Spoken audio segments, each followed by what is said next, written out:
Seja bem-vindo, seja bem-vinda ao 8º episódio do nosso Young Podcast, um espaço de debates criado e pensado para você que é gestor universitário ou gestora universitária, professor, estudante, apaixonado pela educação, investidor ou simplesmente um grande interessado no assunto, para se atualizar daquilo que há de mais relevante no mercado do ensino superior nos dias de hoje.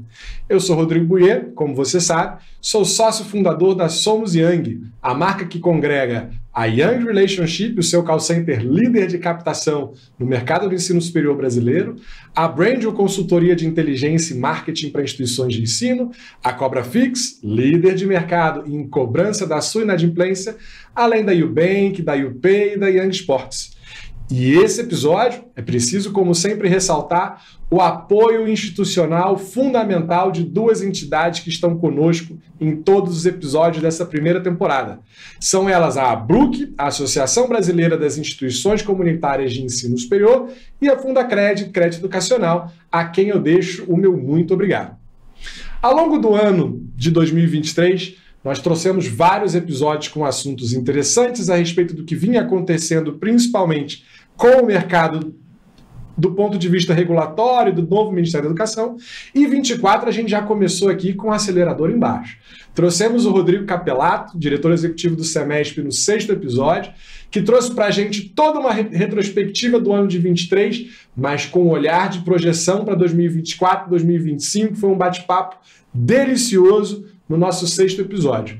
E no 7º, anterior a esse, a gente trouxe o Nívio Delgado, CEO da Fundacred, e o professor Kleber Prodanov, o reitor da FEVALE, para falarmos sobre novas oportunidades de geração de receita para a instituição de ensino via inovação e empreendedorismo, que são os novos hubs de negócios que as instituições têm criado. Para você ter uma ideia, semana passada a gente esteve numa conferência na Europa das 700 principais instituições privadas daquele continente discutindo o futuro do ensino superior por lá. E adivinha, onde está, segundo eles, o maior diferencial para se estudar numa instituição particular e não numa instituição pública, que tem um viés mais de pesquisa lá também, na Europa? Exatamente na inovação, exatamente no empreendedorismo, exatamente nessa flexibilidade de formação do estudante para voltar ao mercado de trabalho ou para criar o próprio espaço de trabalho.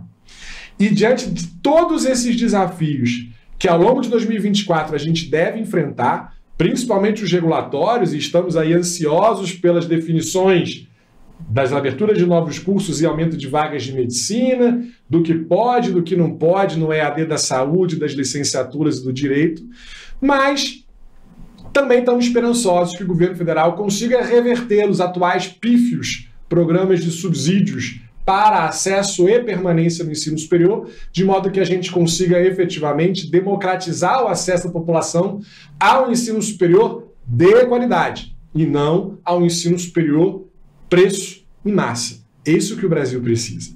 Mas, dentro de todo esse contexto, tem um assunto que costuma ficar escondido, debaixo do tapete, na mesinha de cabeceira da reitoria, dos mantenedores e dos investidores, um assunto que todo mundo tem curiosidade de entender e saber um pouco mais, mas que publicamente ninguém fala a respeito. Um assunto que, muito pelo contrário, tem milhares de dúvidas, milhares de curiosidades, e o Young Podcast, no seu 8º episódio, tem aqui o privilégio de contar com duas das principais autoridades deste mercado para conversar conosco e nos ensinar aquilo que a gente ainda não sabe sobre esse mercado. E é por isso que o 8º episódio do Young Podcast tem o tema Desvendando o Mercado de M&A no Ensino Superior Brasileiro. Em meio a tudo isso que nós falamos, existem alguns mitos que se consolidaram como verdades e algumas crenças que já foram verdade no passado, mas não fazem mais o menor sentido no mercado de fusões e aquisições das instituições de ensino superior no Brasil de hoje. E a gente tem dúvidas de todas as naturezas. Eu vou listar aqui 4 que são as principais perguntas que eu ouço quando alguém vem abordar esse tema comigo me pedindo algumas dicas. Primeiro assunto: mantenedores, investidores, empreendedores interessados em atrair um investidor ou para alavancar o negócio do ponto de vista de investimentos para inovação, principalmente, ou para sanear dívidas de um negócio que passou por um momento turbulento, e vamos combinar que essa última década foi muito turbulenta para o mercado, terminando com a pandemia para fazer uma tempestade perfeita para todos nós, ou simplesmente quer uma pessoa, um sócio, um investidor para dividir o fardo da gestão universitária quando você não encontrou ou não formou ou não localizou ainda um sucessor ou uma sucessora para seguir com o seu negócio. O segundo motivo é fazer uma transição familiar genuína, competente, eficiente, sem causar brigas dentro da família, e isso passa, obviamente, por um valuation real do quanto o mercado de trabalho avalia o patrimônio da família e não necessariamente o quanto nós, como empreendedores orgulhosos, entendemos que vale o nosso negócio. Terceiro ponto que me procuram muito é para tentar entender se algum concorrente é um potencial alvo de um grupo consolidador, ou seja, será que na minha cidade vai chegar um grande grupo e mudar toda a dinâmica? Eu quero entender o que esse pessoal está procurando. Eu mesmo não tenho interesse, mas preciso mapear meus concorrentes. E, por fim, efetivamente, preparar aquela instituição de ensino para uma venda total, entender se tem mercado, quanto que vale e quais são os passos, o que precisa ser feito para isso acontecer. Hoje, aqui conosco, como de praxe, a gente trouxe dois convidados muito especiais, autoridades nisso e muito bem segmentadas. Vou começar por uma questão de educação pelas damas. A nossa convidada, que é executiva do ensino superior há mais de 15 anos e atualmente empreendedora como nós e CEO da Honkai, uma empresa especializada em fusões e aquisições de pequenas e médias empresas. Franciele Barbosa, muito obrigado por aceitar o nosso convite. Seja muito bem-vinda ao Young Podcast. Eu que agradeço, um prazer estar aqui, um prazer falar com você sempre, viu, Rodrigo? O prazer é todo nosso, Fran. E a produção sempre diz para não ter intimidade, mas aqui é o podcast, a gente tem intimidade. E ele, que é uma autoridade badalada quando o tema é estruturação de operações de investimentos no mercado financeiro de capital e quando se pensa em fusões e aquisições no mercado de ensino superior, principalmente os últimos grandes movimentos pelo qual esse mercado passou. Com 4 livros publicados sobre o assunto, 3 anos de experiência atuando como Board of Directors da AFIA e atualmente sócio da BPS Capital.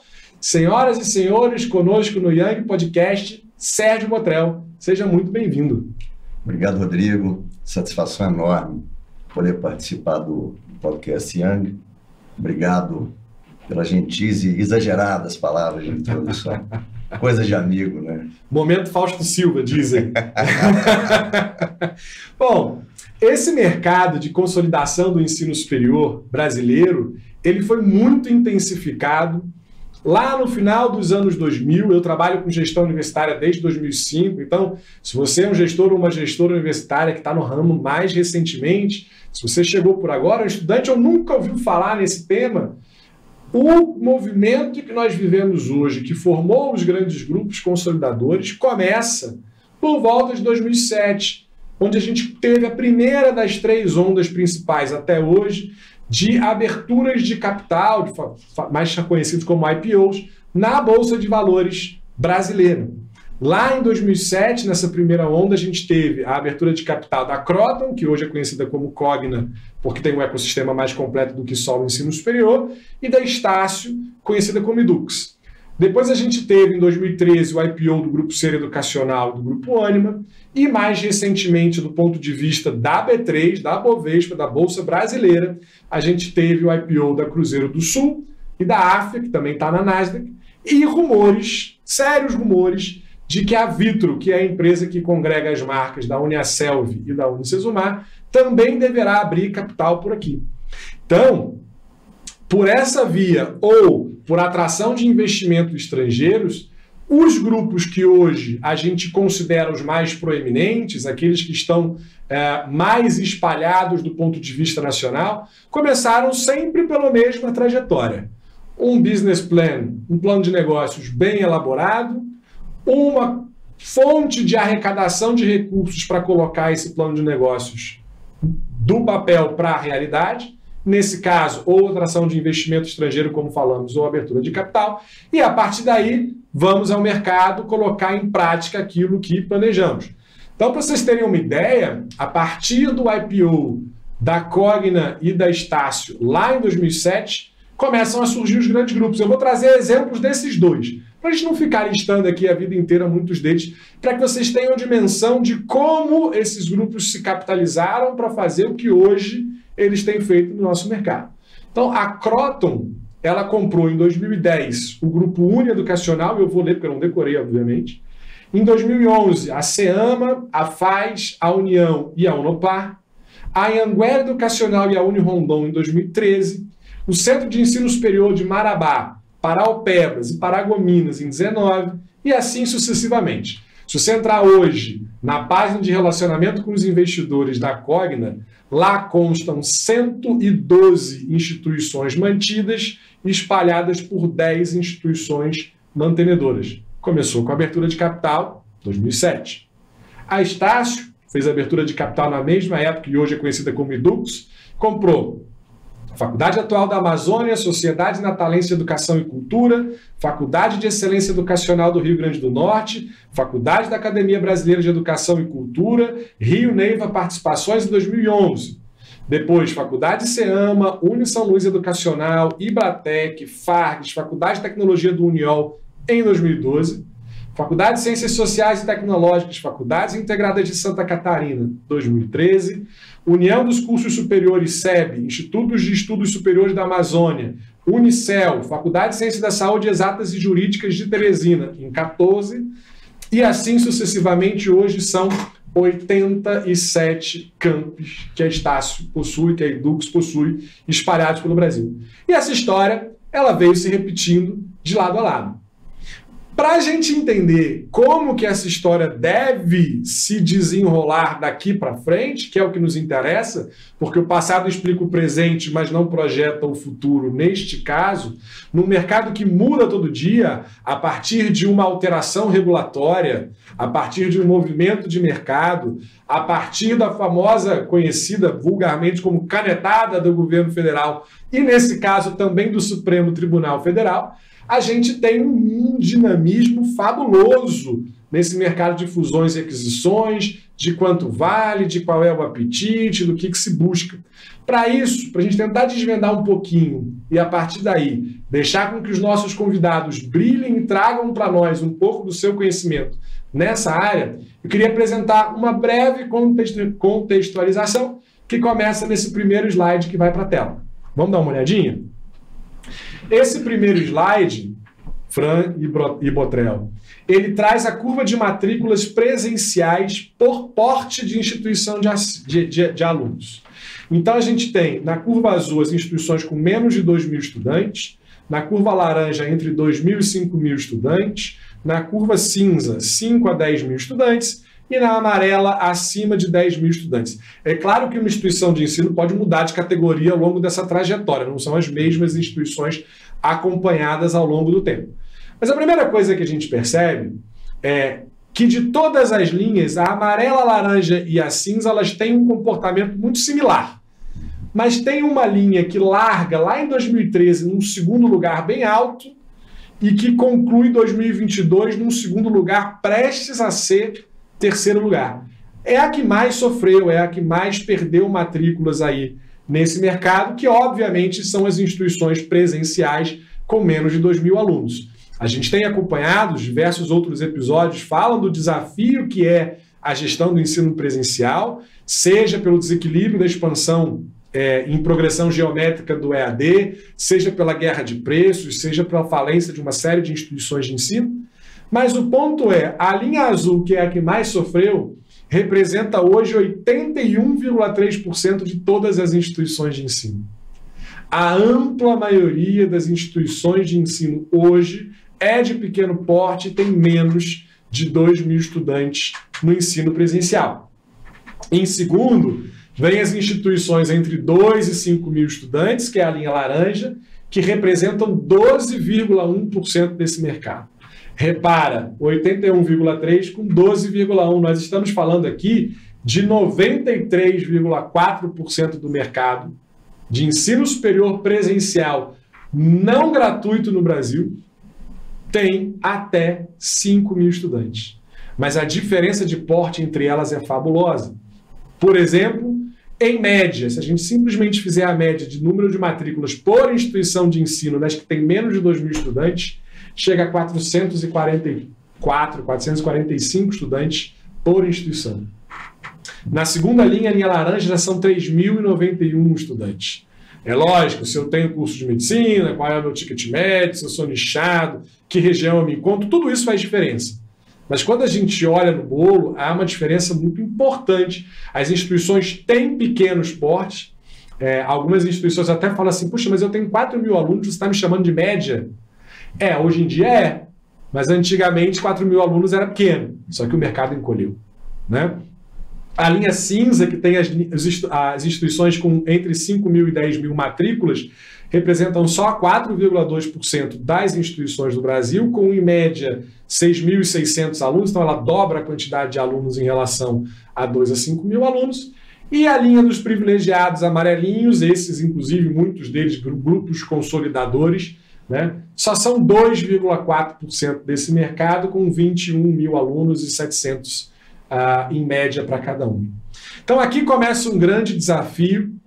Se você tem uma instituição que está nessa linha aí de 2 a 2 mil, até 2 ou de 2 a 2 mil, a 5 mil alunos, você é a ampla maioria, portanto existem quase que milhares de instituições na mesma condição que você e que precisam de diferencial competitivo se estiver interessada em atrair investidor, em atrair um parceiro, em fazer uma venda total ou mesmo em sobreviver nesse mercado, porque mais de 1.000 instituições desse porte fecharam as portas nos últimos 8 anos no Brasil. Falar de mercado de M&A, falar de possibilidade de M&A, vai ser uma tarefa que a Fran vai desvendar aqui conosco, mas é algo que é desafiador, não é tão comum, porque você não é uma raridade nesse mercado e, pelo contrário, você está num dos grupos que mais tem sofrido. Se a gente fizer uma projeção futura de linha do tempo, é o grupo que mais deve sofrer. Quando eu olho o segundo slide, que por outro lado é o desafio do EAD, já que aqui a gente falou de presencial, vamos dar uma olhada no mercado do EAD, que é o slide seguinte, a gente vai ver uma realidade completamente diferente. Praticamente nesse primeiro gráfico a gente só vê a linha amarela de mais de 10 mil alunos. Por quê? Porque as de baixo estão espremidinhas ali, óbvio, são os grandes grupos, né? Essa semana, por exemplo, nós estamos gravando, que dia é hoje? 23. Dia 23 de janeiro de 2024. A gente acabou de ter a nota técnica do MEC, colocando em fase inicial de processos de supervisão 11 grupos educacionais do EAD. 11 grupos, e eles representam quase 68% de todos os ingressantes desse mercado. O EAD, ao contrário do presencial, ele não é tão pulverizado, ele é muito mais concentrado em alguns poucos grupos, e tem todo um histórico de por que isso foi formado, acho que não vem ao caso, além da questão da consolidação. Mas vamos tirar esse pessoal de mais de 10 mil no próximo slide, vamos olhar só as outras instituições, porque existe um fenômeno muito interessante que talvez esteja começando a acontecer e deve ser duradouro para esse mercado. Vamos lá. Quando a gente coloca aquela linhazinha bem pequenininha lá, agora com grau de lupa, o que a gente repara? Bom, de novo, quem tem menos de 2 mil estudantes é quem está com a menor aceleração. Natural, tem menos capacidade de investimento, de atrair grandes equipes, capital para publicidade, para inovação e etc. Mas a gente repara um fenômeno que é bastante interessante nas instituições entre 2 e 10 mil estudantes. Dá uma olhadinha o que o censo traz para a gente, que é o próximo slide, sobre o crescimento dessas instituições quando comparado com os grandes grupos educacionais que são detentores da maior fatia de mercado do EAD. Quando a gente faz uma análise de pré-pandemia e do último ano do censo em relação ao crescimento proporcional de ingressantes no EAD, o que a gente repara é que as instituições entre 2 e 10 mil estudantes são as que vêm tendo os maiores crescimentos na captação do EAD. Não à toa são as instituições que são local e regionalmente de maior credibilidade. São aquelas instituições que os estudantes conhecem a marca, provavelmente têm parentes que já concluíram e colaram grau, e elas têm conseguido, com um projeto de EAD que não é tanto olhado para o preço, mas é um pouco mais privilegiando a qualidade e a credibilidade, trazer a população mais para próximo e promover um crescimento mais de médio e longo prazo mais sustentável, com investimentos publicitários infinitamente menor, centenas de vezes melhor que grandes grupos. Isso pode ser um sinal, né? Por exemplo, hoje saiu na revista Veja uma pesquisa que nós no Grupo Somos Young fizemos sobre estudantes interessados em ingressar em instituições de qualidade. Nós tiramos todas as instituições que se posicionam ou por preço, ou por conveniência, ou por qualquer nicho, qualquer outra coisa. Focamos só em quem se posiciona pela alta credibilidade, entenda entre nós, mensalidades mais elevadas em função dos investimentos. Quando nós perguntamos para esse público o que ele, quando escolhe o EAD, prioriza, vem credibilidade da marca, acreditar que a qualidade é superior a uma grande marca nacional e a capacidade ou a possibilidade de uma maior interação com professores via momentos de presencialidade em que ele pode ir ao campus, seja para aula prática, seja para imersão profissional, seja para momentos de networking, o que quer que seja que a instituição esteja promovendo.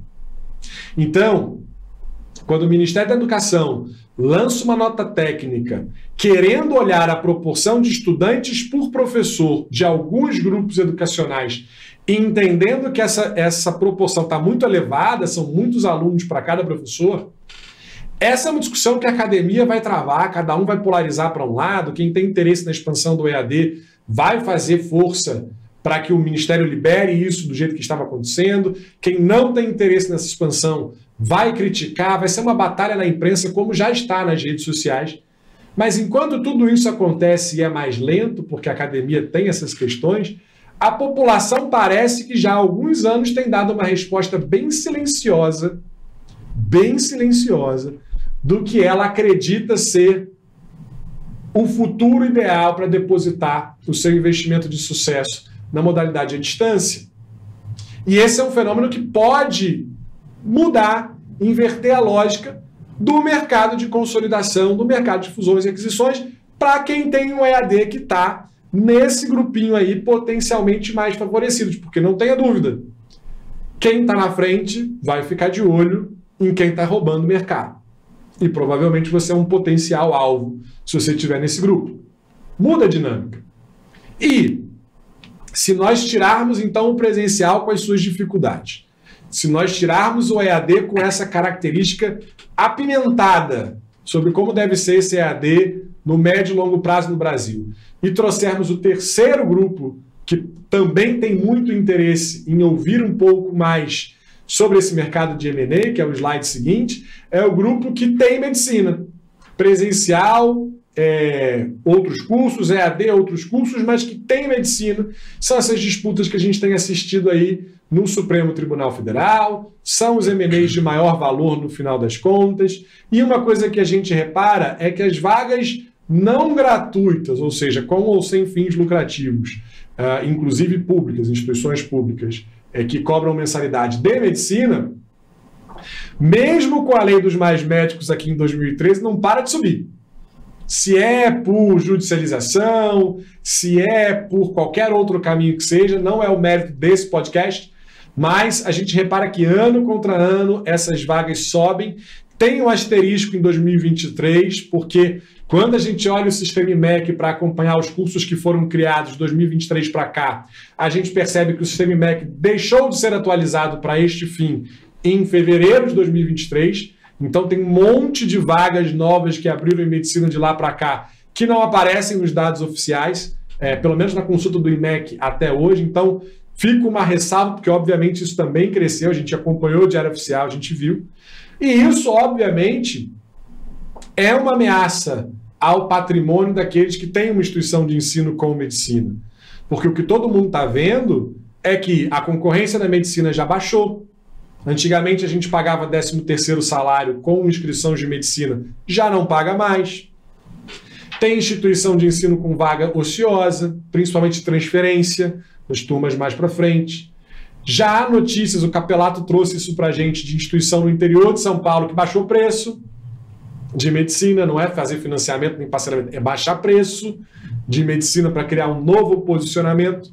Existem estudos que se o edital de mais médicos, mais a judicialização que está em andamento, sendo debatida no Supremo, for toda ela aprovada, as mensalidades devem cair para 5 mil ou 6 mil reais no máximo para um curso de qualidade de medicina, o que provavelmente destrói as margens da maioria dos bons cursos hoje no Brasil para esse curso.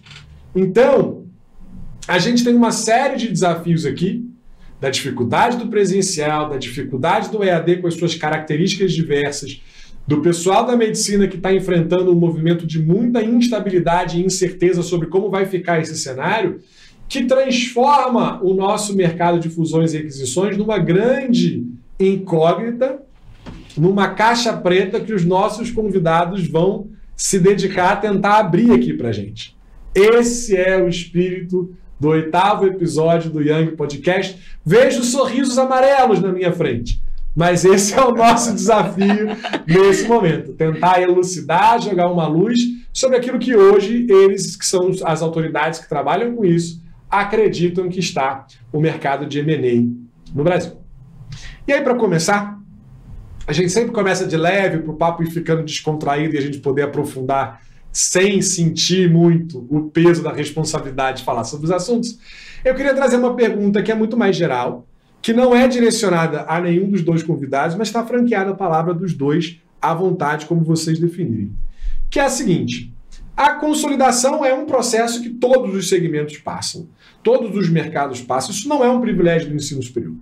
Em todas as indústrias que a gente pode observar, existe um processo de grandes comprando pequenos e médios prósperos para se tornar maiores, para eliminar um concorrente perigoso, para ganhar mais rapidamente um espaço de um mercado que ele quer ocupar, enfim, as razões são muitas. No caso de vocês dois, que são agentes que participam desses movimentos, cada um com o seu papel, qual é a importância que vocês acreditam que essa consolidação que já existiu no ensino superior e que vai continuar existindo, que está chegando mais forte no ensino básico do Brasil, anos após o ensino superior já ter feito, qual é a importância que isso tem para o mercado de educação do ensino superior hoje no país? Fran. Mulheres primeiro, né? Sim. Ladies first. Vamos lá. Então, eu acho que não dá para a gente falar dessa bola de cristal aí que a gente tem para 2024, sem falar do que aconteceu com as instituições no pós-pandemia, né? Nós tivemos instituições pequenas e médias, que é o nicho que eu atendo, que foram muito sacrificadas, né, nesse período. Então, é uma oportunidade, né, para que essas instituições recebam investimentos para abertura de novos cursos, para investimentos em infraestrutura. Então, isso para o mercado de educação é muito importante para que muitas não fechem as portas. Mais interessante é que, apesar de todo mundo estar muito otimista para 2024, se for olhar no MEC, tem mais de 100 pedidos de credenciamento protocolados hoje para abertura de novos cursos de instituições de ensino. Mas o que a gente vê, ainda assim, temos pessoas que acreditam, tem pessoas que acreditam, que querem abrir novas instituições, abrir novos cursos, mesmo que o instalamento está diminuindo muito o número de alunos, mas esse movimento do mercado de fusões e aquisições, de virem investidores de olho nos menores, eu acho que, vou puxar a sardinha para o meu lado, a gente precisa apoiar de verdade, porque é a oportunidade que os pequenos têm de não fecharem as portas. E acho que também é um movimento importante para o mercado, né? Você ser obrigado a sair de uma zona de conforto, você trazer novos players para o mercado, para que ele dê um refresh, para que ele se atualize, para que ele busque a inovação. A gente tem uma característica do mercado educacional muito ainda familiar, principalmente nessas pequenas instituições, mas não exclusivamente nelas, de ser um pouco mais lento para se movimentar, para dar respostas à dinâmica do mercado. E essa constante possibilidade de novos ingressantes para te incomodar na sua competição e de investidores chegando ou para você ou para o seu concorrente para mudar um pouco a roupagem do que se pratica, para inovar, para trazer algo novo, ela é sempre saudável para a população como um todo, não acha? Sim. E no último ano, eu falo que 2023, para a gente, ele foi apocalíptico mesmo, assim, porque a gente teve situações que a gente não esperava de sermos procurados por investidores que não são do segmento da educação, com olho de verdade na educação e o mais legal disso tudo, com sangue no olho, assim, muito dispostos a investir no segmento.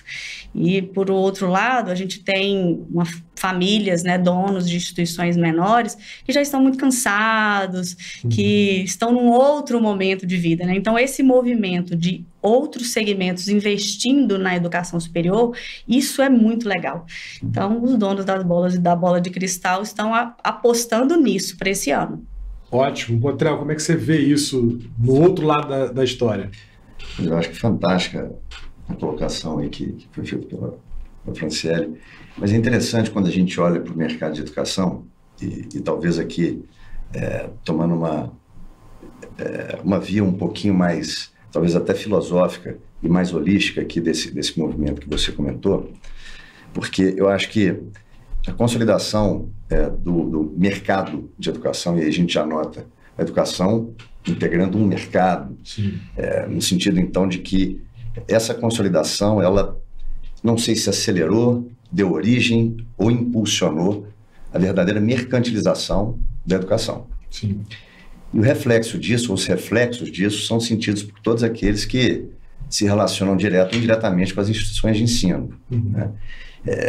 Você que interage diretamente, Franciele, também, com os gestores em especial, sabem muito bem que as instituições que ainda não integram os grandes grupos, muitas vezes ainda são instituições em que o gestor acaba adotando uma metodologia de gestão, práticas românticas quase, né, de gestão daquilo que eles tratam quase que como um verdadeiro filho deles, né? A academia se sobrepõe à empresa nesse exatamente, caso. Né? Então, o mercado educacional, em função da consolidação, me parece ter sacudido de forma muito intensa a forma como a atividade educacional ela é gerenciada, a forma como ela é tomada pelos alunos, e aí a origem do clientelismo, dos problemas que a gente tem hoje em sala de aula. Durante muito tempo fui professor também em graduação, e a gente vê ali uma mudança muito radical. Sim. Na época exatamente em que ocorre essa consolidação e essa mercantilização, uma mudança da postura do aluno em relação ao professor, uma mudança muito relevante dos gestores para com os professores. Quando é que se podia imaginar lá na década de 2000 falar-se em NPS, né? Nível de satisfação do aluno, né? Coisas do gênero, né? Então eu acho que a importância da consolidação ela está muito vinculada à adoção de um novo jogo, né? De uma nova forma de agir e de gerenciar as instituições de ensino, né? E como boa parte dos fundadores, às vezes até dos próprios gestores, não tem o preparo necessário para tocar o negócio nesse novo jogo, as fusões e aquisições acabam representando uma forma de sobrevivência daquela instituição. É uma saída digna. Uma saída digna, de forma a preservar tudo aquilo que aquele fundador construiu lá atrás. Né? Isso, naturalmente, não representa qualquer tipo de menos-valia à pessoa do fundador, pelo contrário. Novos tempos, nova gestão, nova forma de pensar, e é natural que isso ocorra. Isso aconteceu de forma super intensa em tudo quanto é indústria, e hoje a educação acaba integrando ou consiste numa indústria, o que algo lá atrás a gente não poderia conceber. Né? Eu lembro que estava até conversando com a Fran, né? Em 2014 era praticamente proibido, em muitas das instituições existia um departamento que se chamasse departamento comercial. Isso aqui não é comércio. Não podemos. Podemos chamar de relacionamento, de interface com a sociedade, do ecossistema, de sei lá. Nomes a gente sempre foi criativo, né? A academia está aí para isso. Mas, na verdade, sempre foi um departamento de vendas, embora não seja um comércio, né? E acho que uma das coisas, pegando o seu gancho, Botrel, e o seu também, Fran, da consolidação, é que você trouxe a esse mercado um conjunto de gestores que ou beberam na fonte de outras indústrias, ou efetivamente vieram de outras indústrias com planos de negócios para o mercado de educação, que até então tinham planos de desenvolvimento institucional. Perfeito. Não é, bem falado isso, Botrel, não é antes versus depois, bom versus mal, excelente versus ruim. É uma nova realidade, né? Quando você traz esse olhar mais externo, essa assunção de que é uma indústria, de que, portanto, tem um olhar de lucros. Bom, se eu abrir capital na Bolsa de Valores, o que eu entendo? Eu tenho acionistas. Acionistas querem dividendo, querem valorização. Esse dinheiro, ele é barato, mas ele tem um carimbo, ele precisa ser endereçado a algo produtivo, que se não for para valorizar o interesse do acionista, não faz sentido. E o acionista quer dinheiro. Exatamente. Né? Então, isso empurrou de cima para baixo que todo mundo viesse se profissionalizando. Eu tenho muito receio de usar esse termo, porque por muitas vezes eu acho que ele soa desrespeitoso a quem está na gestão da instituição de ensino, que é profissional, que trabalha com dignidade, que faz o seu exercício da melhor forma possível, e que às vezes vou ter que profissionalizar a gestão. Pode sair, tipo, eu não era profissional, né? Mas no sentido de trazer novas práticas. Esse é o ponto. Né? E aí, quando a gente olha as pequenas instituições, elas têm uma menor capacidade de atrair esses talentos que também não são tão abundantes assim. Né? Quando a gente olha para grandes grupos, a gente percebe que até uma determinada linha da pirâmide, você tem gente altamente qualificada.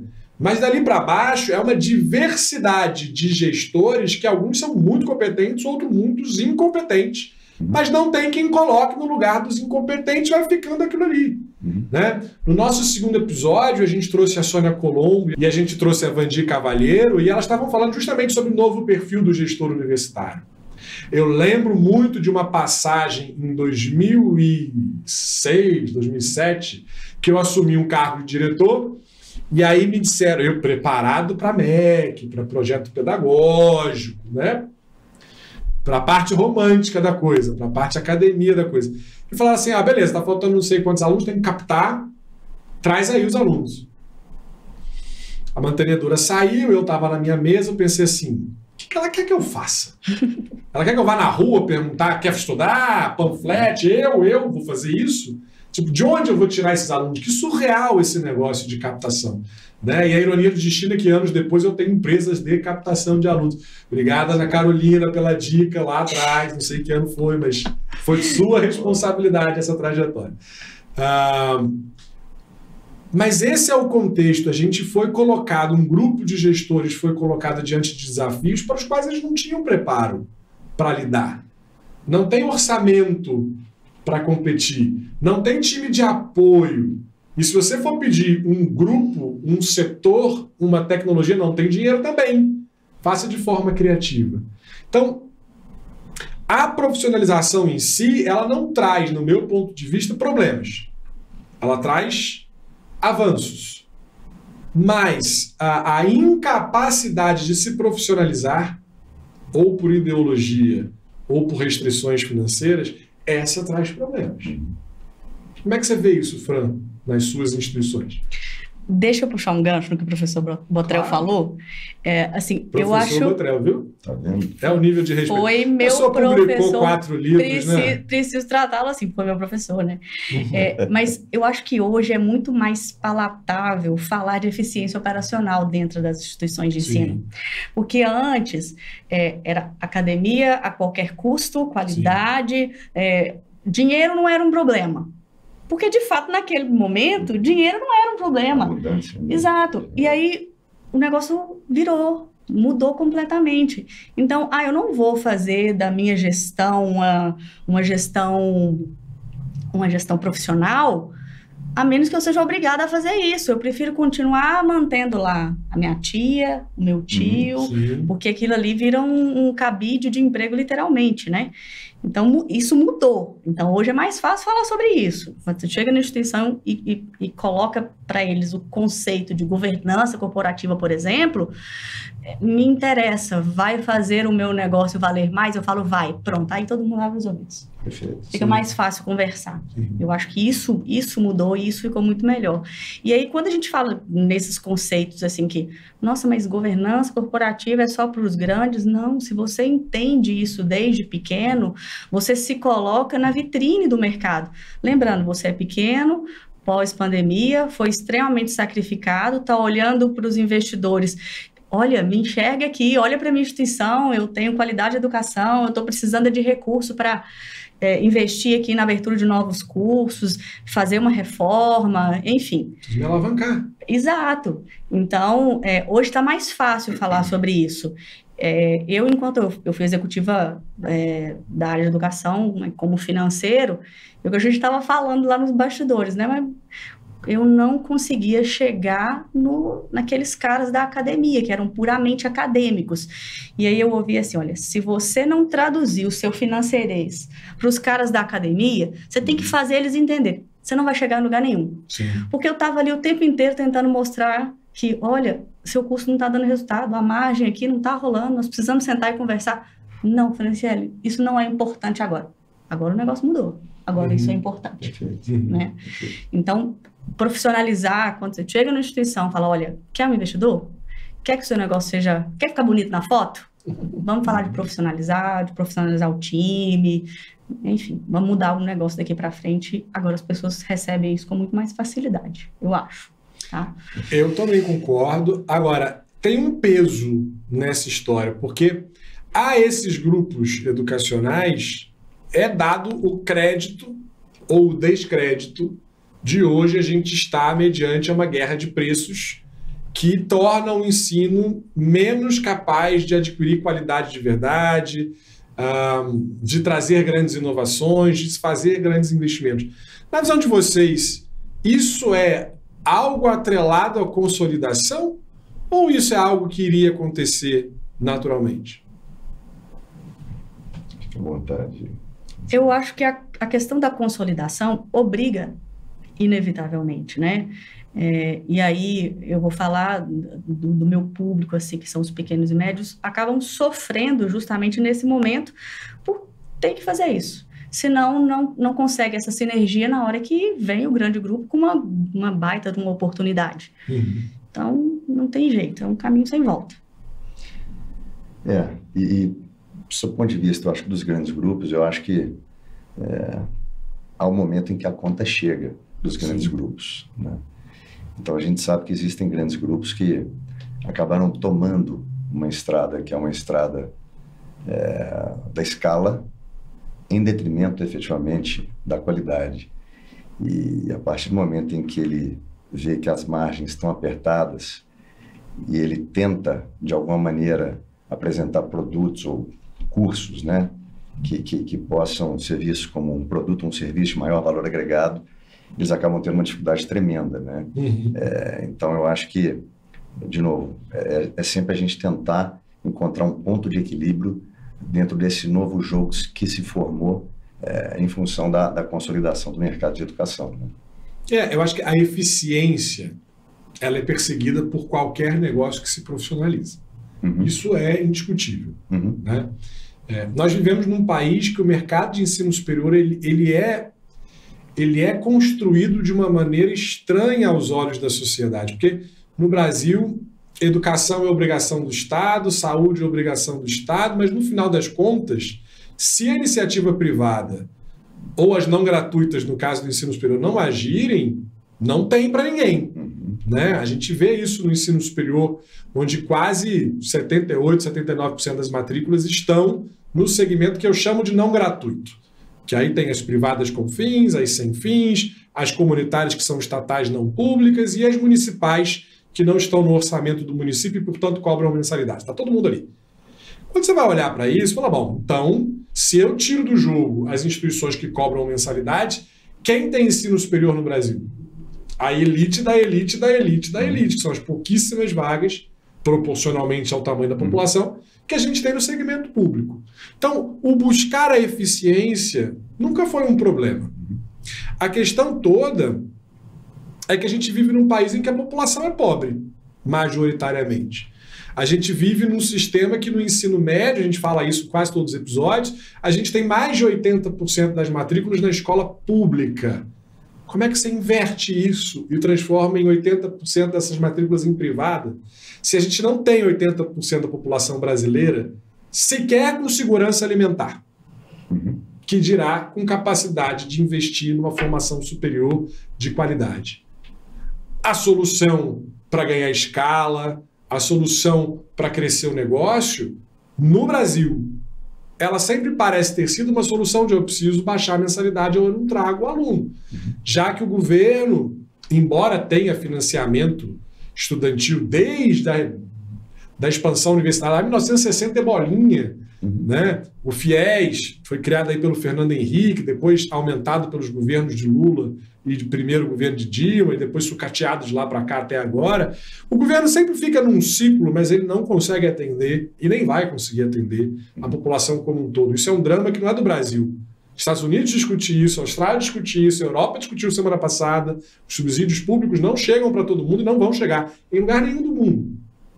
Então, como que eu vou trazer mais brasileiros para o ensino superior se não for via governo, cobrando mensalidade que a população não consegue pagar? Você acaba indo pela fórmula que é a mais óbvia de todas. Então eu tenho que baixar o preço para poder a população vir. E a partir daí toda sorte de desequilíbrio foi causada. Aí eu tenho um momento em que a empresa se sobrepôs à educação, que é o que o governo vem debatendo, que é o que, obviamente, os grandes grupos... Porque é muito ruim quando a gente coloca todo mundo no mesmo balaio, né? Dentro de grandes grupos tem diversidade. Ali não tem 100% de confluência de ideias ou de concordância. Você tem de tudo ali no meio. Mas fica essa pecha, né? Que eu discordo particularmente. Mas como é que você vai conseguir criar esse negócio? Quem tem escala tem mais possibilidade de ganho de margem. Quem não tem escala tem menor. E como é que sai disso? Isso tem a ver com a consolidação? Não, isso tem a ver com uma realidade do mercado brasileiro, de como foi constituída a educação superior no Brasil e da capacidade econômico-financeira da maioria. O problema é que quando o governo estende a mão, ele trata todo mundo igual. Ele não considera que lá no município distante, onde o grande grupo não tem interesse em estar presencial com uma unidade, com um campus grande, com uma unidade bem estruturada, tem um cidadão que está com poucos alunos, porque aquela região tem poucos alunos, mas ele precisa sobreviver. Porque ele muitas das vezes é o maior arrecadador de impostos, ele é o maior empregador daquela região e o maior promotor de desenvolvimento naquela região. Então, a dinâmica é que ela é cruel, porque não tem ninguém estendendo o braço para essa galera guerreira. Mas também não dá para a gente ficar fazendo a palmatória de quem bolou bons planos de negócio e tem conseguido ser eficiente nisso. Então, não é Davi versus Golias, bem contra o mal, Deus contra o cão, vamos dizer assim. É um mercado em que a gente está. E aí as nuances disso são construídas por nós mesmos. Agora, o engraçado é que a Europa se pergunta assim... a Europa se orgulha de... A expansão das instituições privadas aqui tem permitido que nós cheguemos em cidades menores. No Brasil a gente já chegou em qualquer cidade, né? Então talvez a gente tenha exagerado um pouco a dose na tal da democratização do acesso ao ensino superior. É óbvio que num recanto muito distante, de dificílimo acesso e que ninguém vai, eu preciso ter um produto diferenciado, mas esse mesmo produto tem que estar no Brasil inteiro? Talvez não, né? Então... E você sabe que, pegando essa provocação sua, não necessariamente um tema relacionado às fusões e aquisições, mas em função do que você comentou, que sempre me fez participar de algumas discussões sobre o nível de eficiência e criatividade das pequenas e médias instituições de ensino, né? É muito difícil elas competirem realmente em preço, né? Preço não dá. Mas existe algo, por exemplo, que a gente vê em mercados estrangeiros, que talvez a gente pudesse tentar tropicalizar, né, para o nosso mercado. Quando um sujeito ele se propõe a estudar numa universidade como Harvard, Stanford ou coisa do gênero, muitas vezes a família não tem condição de arcar com aquele volume de recurso financeiro, mas ainda assim investem nesse cara em função da promessa de empregabilidade que ele vai ter depois. Então, o tema empregabilidade pós-finalização do curso acaba sendo mal trabalhado, na minha visão, na experiência que eu tenho até como professor, enfim, pelas instituições de ensino pequeno e médias, para tentar ter algum tipo de diferencial competitivo com os grandes. Então, um sujeito que está, às vezes, no interior, às vezes uma instituição mesmo de pequeno porte, numa capital, que consiga ter uma relação mais próxima com uma determinada indústria, com um hospital, com a indústria de saúde, no caso da medicina, no sentido de, olha, aqui eu vou te cobrar um pouco mais caro, mas eu tenho um convênio aqui com uma empresa XPTO que vai te permitir, então, eventualmente até se endividar para pagar uma mensalidade um pouco mais cara aqui, mas aqui na frente eu vou te entregar algo diferente, que é a empregabilidade, não vou dizer garantida, mas facilitada, alguma coisa do gênero, né? Então, esse tema acaba sendo um tema que, vira e mexe, a gente acaba esbarrando nas conversas de bastidor, né? Quando se fala em aquisição de instituições de ensino que tem algum tipo de diferencial competitivo, né? E esse tema da empregabilidade, ou de algum tipo de diferencial, acaba recorrentemente sendo discutido, mas, infelizmente, muito dificilmente a gente vê ele sendo implementado, né? Acho que tem uma questão cultural aí, não sei o Safran, como é que ela vê essa história, que o empresariado no Brasil não investe no ensino superior, né? É diferente, muito diferente lá fora. A gente conversa com gestores de outros países em que é muito frequente que quem vai empregar dê bolsa de estudos para quem está estudando e depois se beneficie disso, porque, vamos lá, de novo a cultura, é uma fórmula meio cruel, né? Então você espera a pessoa estudar durante 20 anos com recursos próprios, aí você só contrata. Você só se aproveita dessa carga que isso foi feito de esforço. Não apoiou em momento nenhum. Nunca apoiou em absolutamente nada. E aí você fala assim, vem aqui gerar riqueza para mim. Puxa, mas se aquela pessoa vai gerar uma riqueza para você, por que você não consegue incentivar a formação de mais profissionais como esses? Né? A gente tem visto, Botrel, nessas andanças por aí, questões muito pontuais nesse sentido. Elas existem, mas elas não são culturalmente tão abundantes. E aí, por exemplo, no episódio que o professor Kleber, da Fevale, trouxe para a gente, eles fazem um trabalho muito interessante nos hubs de inovação, em que existe uma retroalimentação da academia com a economia local. Ele trouxe até um exemplo, a Novo Hamburgo, que é onde fica a Fevale, sempre foi a capital do calçado. E aí, quando a China entra e derruba todo esse mercado por causa de preço, tá vendo como a culpa não é do grande grupo nesse caso, né? Toda a cidade precisou se reinventar. Adivinha qual foi o período mais pujante para a universidade? Foi o período em que a indústria precisou se reinventar. Enquanto ela era a capital do calçado, eles não tinham tanta capacidade de atrair alunos para o ensino superior nas diversas carreiras. Ficava uma coisa muito direcionada, né? A gente tem o caso, por exemplo, da FUNSES em Itabira, que lá é uma cidade com IDH altíssimo em Minas Gerais, muito ancorado na Vale, porque tem uma mineração lá muito forte, mas a mina vai se esgotar nos próximos anos. Então, Vale, Prefeitura e FUNSES, inclusive Vale e Prefeitura são instituidoras dessa instituição comunitária, estão investindo em criar uma nova economia para aquela região, para que essa economia permita que a cidade continue viva pelos próximos anos, quando a mina esgotar. É uma obrigação da Vale, é uma obrigação da Prefeitura, é uma obrigação da instituição de ensino também.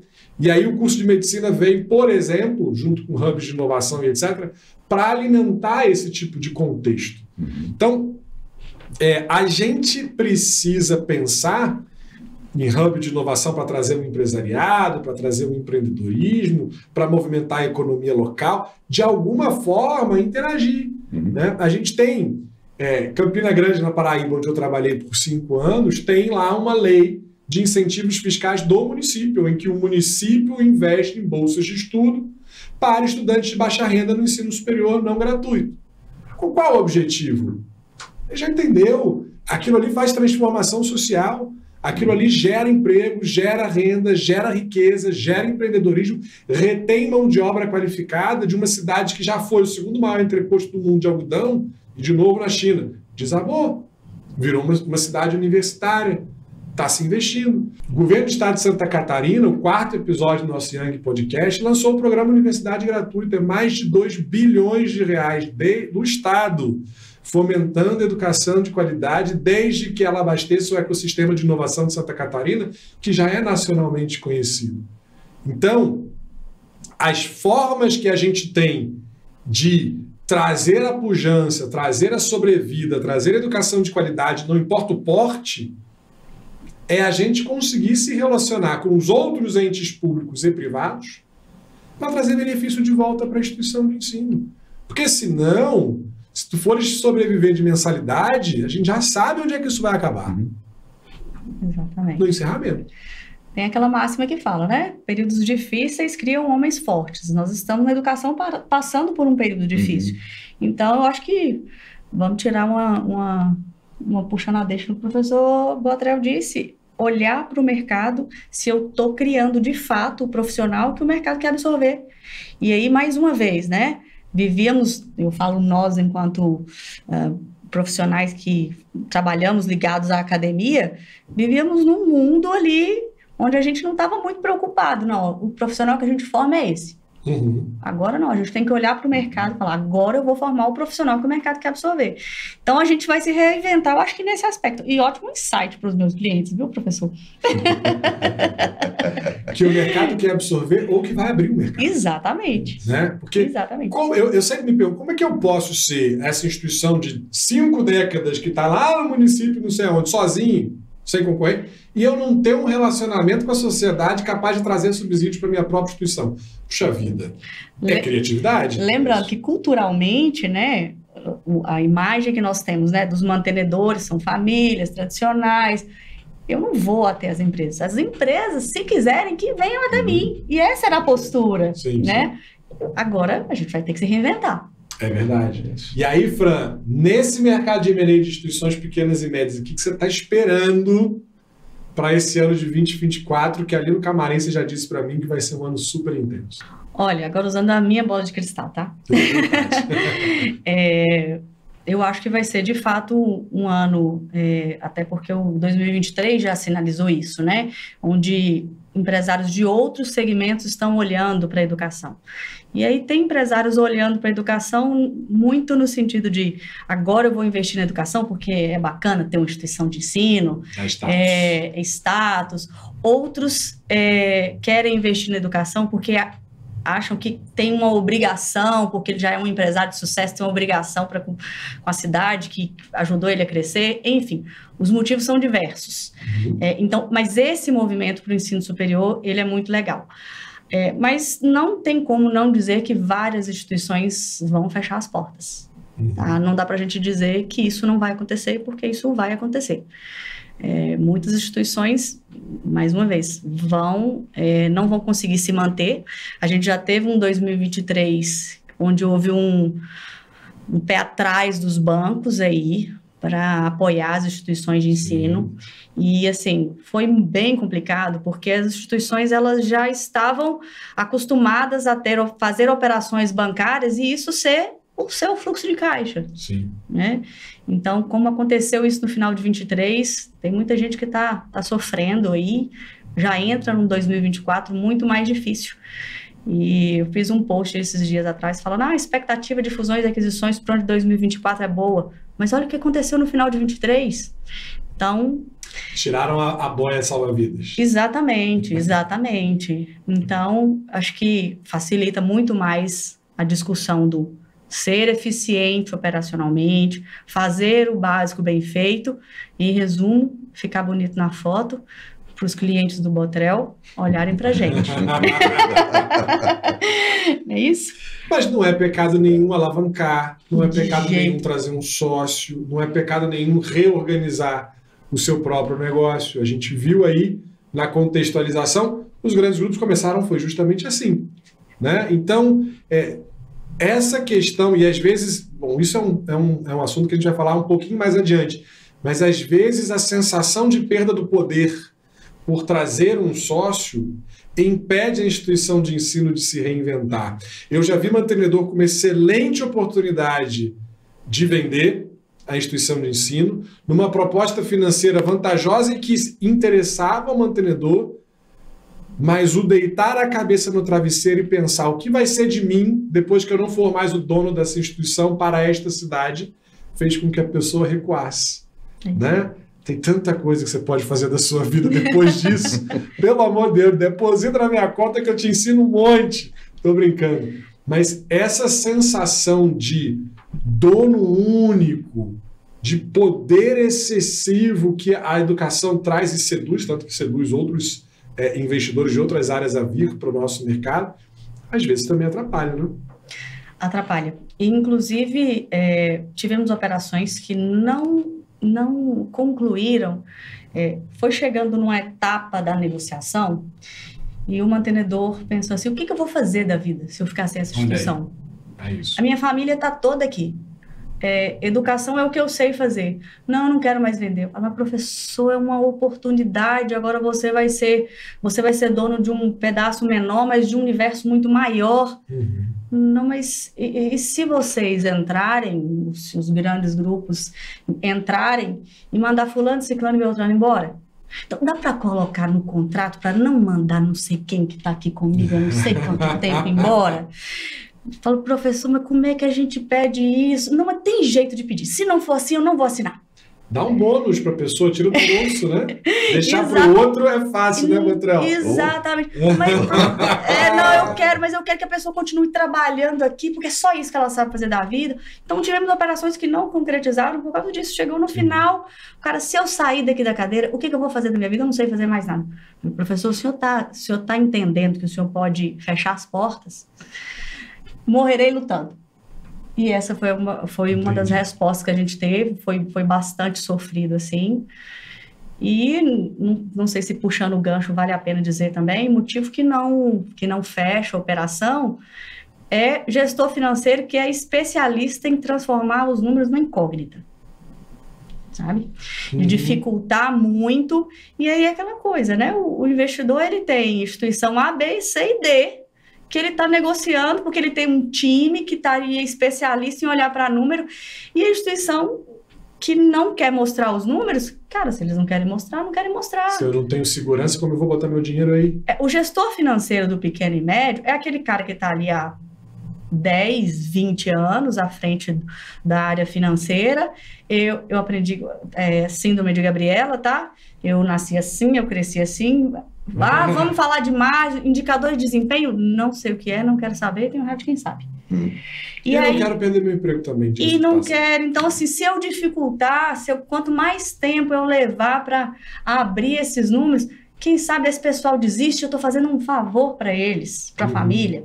Então, isso foi também motivo de boas oportunidades que foram perdidas. E quando você diz que tem investidores de outras áreas interessadas em ingressar na educação, qual o perfil da instituição que eles procuram? Tem um específico ou é aleatório? O importante é o lugar. Olha, não tem como não dizer que o EAD, instituições que já tenham o EAD consolidado, é uma oportunidade, os investidores estão olhando para isso. Tivemos demanda de instituições que tenham cursos com boas notas na área da saúde em função da medicina. Ele quer entrar na corrida aí para ter curso de medicina, então ele já pensa, eu vou adquirir uma instituição que preencha aqueles requisitos básicos ali para eu já entrar um passo à frente de muitos aí nessa corrida pelas vagas. Então, eu acho que é esse bem o perfil, assim, dos investidores, pelo menos das últimas operações que a gente tem assessorado. E eu só consigo pensar o quanto que são danosas para essas pessoas as mudanças de regra constante que o nosso mercado impõe. Né? Exatamente. Botrel, na tua visão aí, já de novo para o outro lado da história, como é que vai ser 24 com tanta situação regulatória ainda a ser debatida? Pois é, eu acho que é sempre importante a gente trabalhar com o tabuleiro hoje existente e a possibilidade de esse tabuleiro mudar de forma relevante. Né? Eu acho que com relação aos grandes grupos e a grandes transações, sempre existe ali o cenário macroeconômico, uma certa medida, influenciando, né? Claro. Não só o apetite às transações, mas também a precificação dessas transações, né? No mercado de educação, como você bem comentou, em especial educação em saúde, né? O problema regulatório que a gente vem vivenciando aí em função da judicialização de abertura de novos cursos, aumento de vagas, tudo isso naturalmente faz com que esse cenário de incertezas, né, torne a atividade do M&A uma atividade ainda mais arriscada do que ela naturalmente já é. Né? Exatamente. Alguns grandes grupos preferem, então, aguardar para avaliar qual é o cenário definitivo pós essa discussão ter sido encerrada, enquanto que outros estão tentando precificar isso. Né? Então, acho que essa definição, se vier em 24 ou ao longo de 24, tende a influenciar bastante o apetite dos grandes grupos em dar sequência ou não a esse movimento. Eu acho que existem alguns alvos que, no passado, eventualmente já foram abordados, naquele determinado momento não estavam preparados para esse tipo de movimento, e que agora parecem estarem prontos para participar desse tipo de transação. Né? A gente tem ouvido falar em grandes instituições que até há algum tempo sequer se dispunham a receber potenciais investidores. A conversa hoje parece não ser mais ofensiva. Acostumaram com a ideia e a depender da abordagem, né, do potencial investidor, eu enxergo que existem aí transações em 24 que podem dar uma certa chacoalhada no mercado de educação. Eu acho que a consolidação horizontal ela é natural, os grandes grupos têm agenda de M&A como algo recorrente, mas eu acho que a gente não pode desprezar a possibilidade de criação de novas teses de investimento. Né? Assim como houve um movimento liderado pela AFE de uma formação de um grupo de educação nichado, né, em saúde, especificamente em medicina, a gente pode eventualmente assistir a um movimento semelhante, nichado numa outra área, talvez atrelada à tecnologia, por exemplo, alguma coisa do gênero. Né? Então, o surgimento dessas novas teses aí pode ocorrer a qualquer momento, né? Sem bola de cristal aqui, mas eu acho que... Já deve estar ocorrendo, inclusive. Né? A gente sabe que existem movimentos ainda incipientes, mas que podem acelerar quando algum grande player acredita naquele movimento, quer beber água limpa e eventualmente faz aquele movimento até para se defender de um movimento de um concorrente. Né? Acho que isso a gente pode eventualmente ter presente em 24 e também acho que assim como a gente tem a consolidação horizontal, a gente pode assistir movimentos de consolidação vertical, transversal, na área de saúde, por exemplo, né? Em conversas de bastidor, já acompanhei grupos de saúde avaliando se faria ou não sentido caminhar também para o mercado de educação. Sim. E por que não pensar em combinações de negócios transformacionais, né? Fusões entre iguais, dois grandes grupos formando um verdadeiro gigante do setor. Eu acho que esse tipo de movimento a gente não pode desprezar a possibilidade dele ocorrer, em especial no momento em que algumas instituições, alguns dos grandes grupos consideram que estão muito mal precificados na Bolsa, né? Então, precisam fazer algum tipo de movimento que permita o destravamento desse valor, né? Esse destravamento de valor acaba muitas vezes sendo impulsionado por movimentos transformacionais, né, disruptivos. Então, eventualmente a gente vai ter esse tipo de transformação e de transação transformacional em 24. Né? Na verdade, eu tenho duas coisas aqui que eu gostei muito de você ter abordado, que eram provocações que a gente ia criar em algum momento. É o seguinte, chega uma hora que o mercado está tão estagnado esperando novas regulações que ele vai inventar alguma coisa, né? Que ele vai criar o fato novo em si mesmado. Ainda que seja uma tese que vá se confirmar com o tempo ou não, mas algum fato novo a gente já pode esperar, porque, bom, é assim em todas as indústrias e está demorando a acontecer na nossa um novo grande estalo, uma nova grande explosão, como foi o início da formação da AFIA há um tempinho atrás. A gente até tem acompanhado alguns movimentos que podem vir a surgir, mas acho que é um ponto interessante porque isso vai mexer de novo com o mercado como todo, inclusive as pequenas e médias, que tem como teórica vantagem competitiva a agilidade de se adaptar ao dinamismo do mercado, mas que muitas vezes desprezam essa agilidade com as próprias crenças, com os mitos, com os paradigmas que ela se recusa a romper.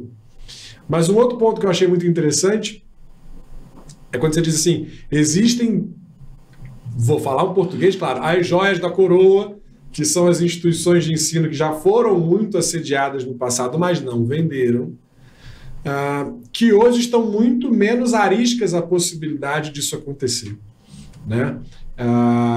Nos bastidores há uma conversa de que talvez seja o último grande momento de cifras estratosféricas na medicina, né? Porque tem muita gente que acredita que, embora vá ter uma definição, essa definição vai terminar maior do que está hoje. E, efetivamente, eu acho que não tem muita saída para isso. Ou via edital, ou via judicialização, ou via uma decisão do Supremo. Bom, vai ficar maior do que está hoje, isso é fato, né?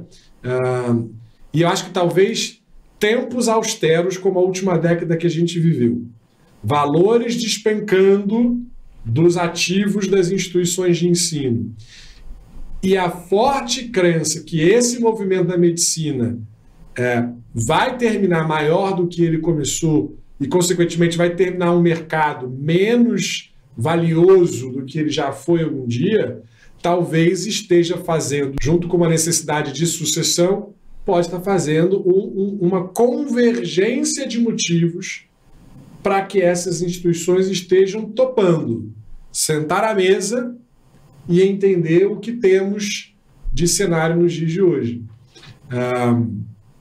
Segundo a demografia médica, a gente já tem cerca de 90% das vagas de medicina com grupos educacionais. Você acha que a tendência é quase 100%? Pergunta difícil, né? Mas existe um ponto que eu queria explorar, pegando o gancho no que você falou das joias da coroa, que eu acho que a gente tem vivenciado não só nesse mercado, que é o fato de todo mundo conhecer quem são, sim, né? Ou pelo menos quem atua no mercado sabe quem são as joias da coroa. E chega um momento, e isso ocorreu em outras indústrias, né? E chega um momento em que, para os grandes grupos, aquilo passa a não fazer tanto sentido como fazia no passado. Sim. Em função em especial dessa curva, como você bem comentou, que a gente vivencia, né, de precificação, de mensalidade, essa coisa toda, em que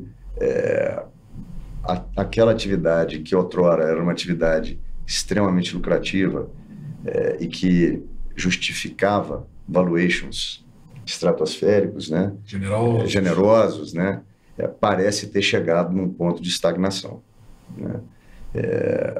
Parece que, então, o momento que a gente vivencia agora é um momento em que, de fato, essas joias da coroa continuam sendo, sem dúvida, os alvos principais desses grandes grupos, mas sabe-se lá até quando e se esse fator regulatório, de fato, vai desempenhar um fator decisivo aí, não só na precificação, mas também no apetite de dar sequência com essas transações, né?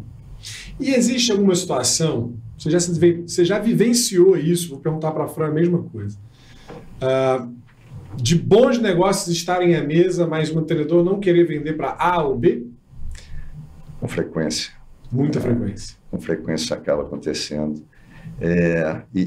Infelizmente isso acontece muitas vezes em função de abordagem ter sido uma abordagem inadequada. Muitas vezes o momento em que a abordagem foi feita não era o momento mais adequado. E em situações como essa, assim, a gente acabou conseguindo contornar, boa parte das vezes, tentando investigar qual foi a origem daquela restrição, né?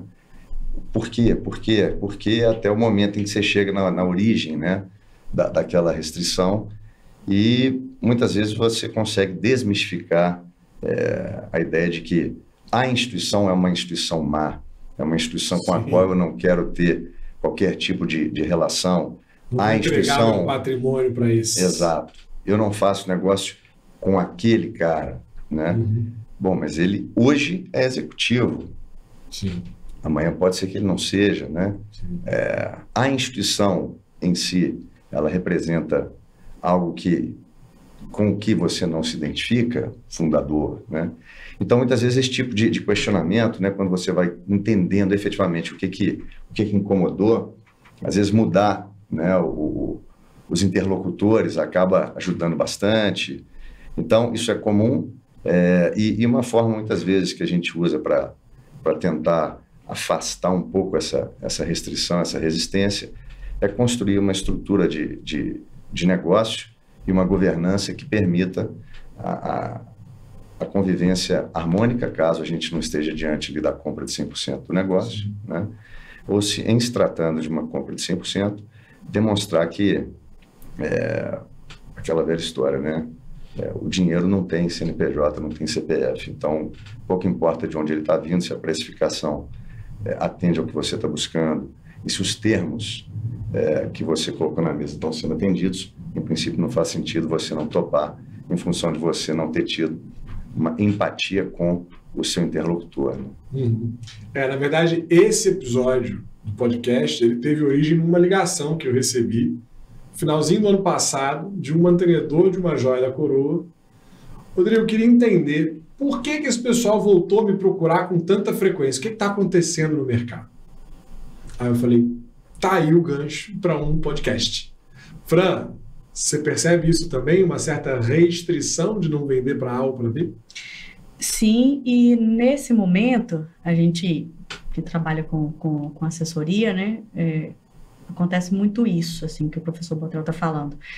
A gente acaba tendo que fazer um papel de dar conforto para o mantenedor, para dizer assim para ele, olha, se essa negociação ela não se consolidar, sua instituição corre o risco de fechar e vai fazer muito mais mal para a sociedade onde ela está do que acontecer essa fusão. Sim. Então, a gente acaba fazendo esse papel de dar esse conforto, sabe?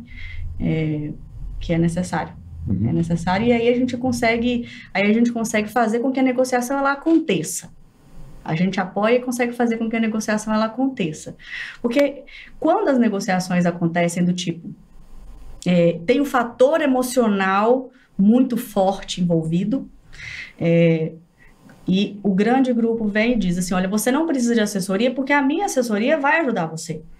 E a gente sempre diz, desculpa, viu, professor, que esse não é o caminho. Por quê? Porque a gente acaba ajudando nesse aspecto de dar o conforto e a gente faz um trabalho assim, que ajuda a assessoria do grande grupo de dizer para o cara assim, olha, nós tivemos um caso específico de uma instituição com valuation de 30 milhões, mas que o mantenedor acreditava que valia 200.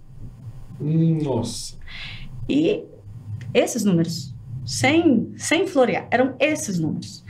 E a gente dizendo para ele que a gente jamais chegaria naqueles números, explicando para ele quais foram as premissas de valuation utilizadas ali, a gente dizendo para ele assim, fizemos a 4 mãos esse valuation. Ele nos escuta, ele não vai escutar a assessoria do grande. Ele, o grande tá desvalorizando o meu negócio, eu deixei a minha vida aqui, a minha família está aqui, a minha história, o meu legado. Mas isso não tem valor financeiro, tem valor emocional. Mas ele acha que o gestor financeiro dele tem que fazer o valuation dele, tá? Não, Excel aceita tudo, né? Exatamente. Então, aí a gente faz esse contraponto aí para poder ajudar a negociação chegar no close. Perfeito. Esse ponto é bem evidente, né? Estamos numa mesa de negociação. Independente de grande ou pequeno, tem o vendedor e tem o comprador. Se só tiver alguém assessorando um dos lados, essa negociação, se sair, sai ruim. Desequilibrado. Sai desequilibrado para algum dos lados. Então é evidente que você tem que ter assessoria dos dois lados, não importa qual é o porte da sua instituição.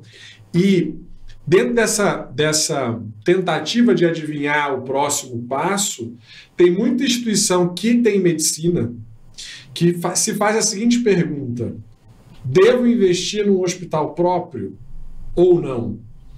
A gente sabe que a gestão de um hospital é completamente diferente da gestão de uma instituição de ensino e um desafio enorme. Existem grandes hospitais, não à toa a gente vê no noticiário o tempo inteiro que precisam de resgate. Né? Também tem grandes grupos especializados nisso, a consolidação também está nesse mercado. Pergunto, tem mais valor uma instituição de ensino com um curso de medicina e hospital próprio, ou isso depende do DRE e dos resultados financeiros que ela apresenta, independentemente de ter ou não o hospital? Bom, eu acho que voltando para aquela figura do tabuleiro que a gente comentou,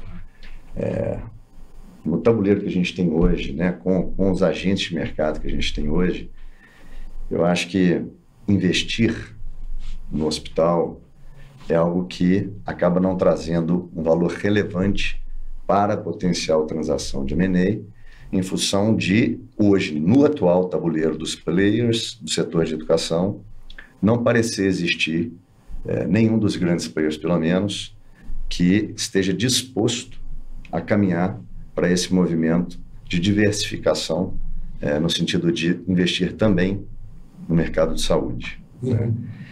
Por outro lado, existem inúmeras variáveis dentro de uma transação de M&A que podem alterar a forma de pagamento e a precificação.